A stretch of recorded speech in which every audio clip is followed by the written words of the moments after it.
Hey everyone, it's Kong again with another episode of Should You Summon? Now, these recurring banners have cycled through enough times now that I think we know the drill by now. So this is going to be another episode that uses my new abridged format for characters that have already been in the game for a while, hitting the major immediate reasons you might want to summon them. My traditional criteria still underpin these reasons, but I might not break every character up this way. So this week we've got a classic recurring Destiny banner featuring Rachel, Lana, and Tiaris, running from February 4th to the 17th.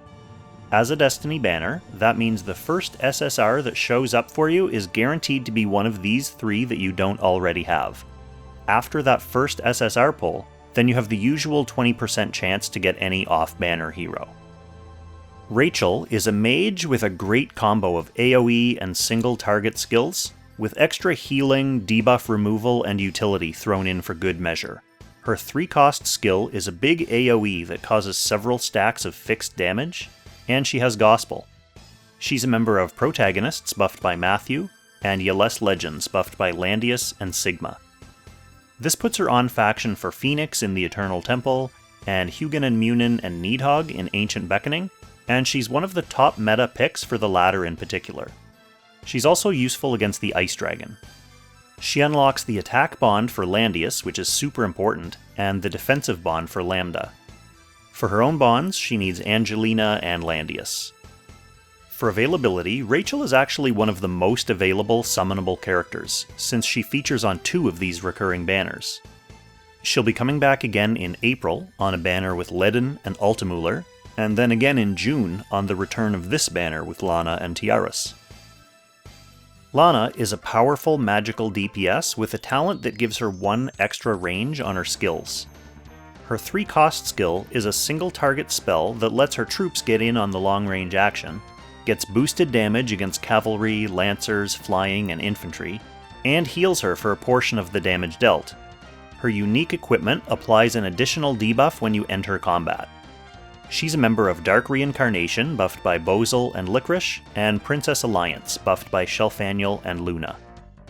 This makes her extremely useful in the fights against Leviar in the Eternal Temple, and Fenrir and Needhog in Ancient Beckoning. She's also quite useful against the Ice Dragon.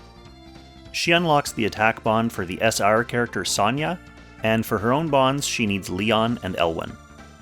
For availability, as I mentioned before, she'll be back in June on the repeat of this banner with Rachel and Tiaris.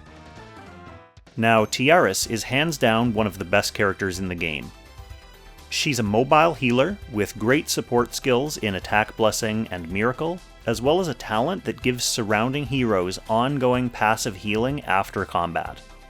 She's a member of Protagonists buffed by Matthew, Princess Alliance buffed by Shelfaniel and Luna, and Origins of Light buffed by Dehart, Jugler, and Freya.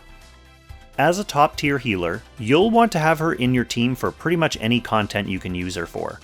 She's excellent against Leviar, Phoenix, Hugin and Munin, Jormungandr, and Needhog, and she trivializes run-of-the-mill content like story and time rift, stuff like that. She unlocks the attack bond for Dehart and the defensive bond for Gerald and Layla, and she needs those characters for her own bonds as well. For availability, once again, she'll be back in June on the repeat of this same banner with Rachel and Lana. So even though that whole video was pretty much a summary in and of itself, here's the summary of the summary. We have Rachel, who's a well-rounded magical DPS and utility, one of a handful of units with Gospel. She unlocks the attack bond for Landius and the defensive bond for Lambda, and she's a top pick versus Needhog. We have Lana, who's a powerful magical nuke with great range, and she unlocks the attack bond for Sonya. And finally we have Tiaris, who's a top-tier PvE healer. She unlocks the attack bond for Dehart and the defensive bond for Gerald and Layla, and seriously, it feels like cheat mode using her in PvE. Just one final note about upcoming banners. Next week, this banner will overlap with the launch of the new characters Mariel and Tiny Jessica. The week after that, when this banner expires, is a Destiny banner featuring Maya, Ares, and Nomi. The weeks after that will see a return of the Sakura Wars crossover banner featuring Sakura and Sumire, then a fantastic recurring banner featuring Landius, Jugler, and Yulia, and then of course more new characters, Werner and Hilda. so buckle up, we're in for a hell of a month. Thanks so much for watching, and I'll catch you in the next Should You Summon.